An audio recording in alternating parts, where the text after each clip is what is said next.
হাসান ভাই নামে আমাদের কাছে একজন প্রশ্ন করেছেন যে আমি পাপ কাজ ছাড়তে চাই, কিন্তু পাপ কাজ ছাড়তে পারছি না, আমার জন্য করণীয় কি? এই ব্যাপারে আমাকে উত্তম পরামর্শ দিয়ে আমাকে সাহায্য করুন।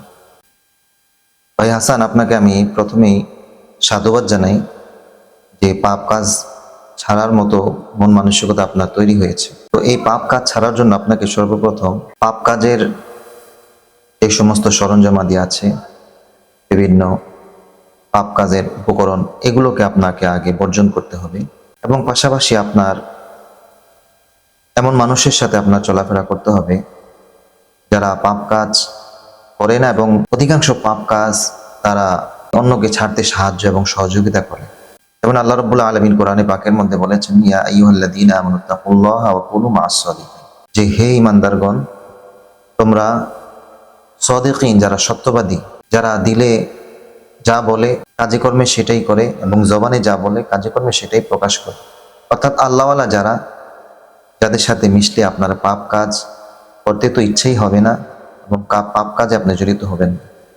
এই জন্য এমন ভালো ভালো মানুষের সাথে চলাফেরা করা, তাদের শরণাপন্ন হওয়া, তাদের সাথে সময় কাটানো, ইনশাল্লাহ দেখবেন আস্তে আস্তে করে আপনি আপনার যেই দৃঢ় সংকল্প করেছেন সেটাকে আপনি বাস্তব রূপ দিতে পারবেন।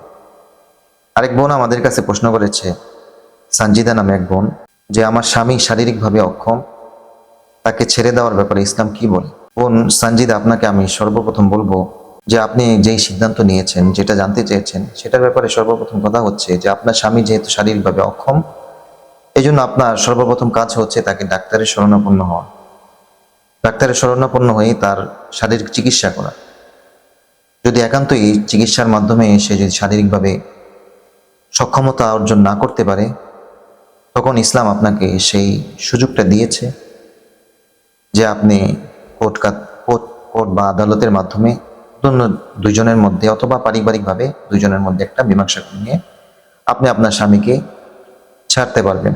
এবং বিবাহের কাবিননামার 18 নম্বর যে শর্তটা আছে, সেখানে যদি আপনার লেখা থাকে যে স্বামী যদি স্ত্রীকে পুরোপুরিভাবে সার্বিক দিক থেকে যদি কোনো কি বলে তাকে ভরণ পোষণ বা তাকে তার মৌলিক চাহিদা পূরণ করতে না পারে, তখন স্ত্রী চাইলে তার থেকে তালাক নিতে পারে।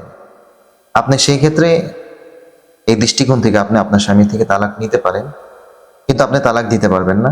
আপনার জন্য এটা ইসলাম বৈধতা দিয়েছে। আরেক ভাই সাজিদ নামে, তিনি প্রশ্ন করেছেন আমাদের কাছে, আমি মানসিকভাবে খুব পেরেশানিতে ভুগতেছি, আমার জন্য কোনো পরামর্শ দিয়ে আমাকে সাহায্য করবে? ভাই সাজিদ, আপনাকে সর্বপ্রথম আমি এটা বলতে চাই যে পেরেশানি, হতাশা, এটা শয়তানের পক্ষ থেকে আসে।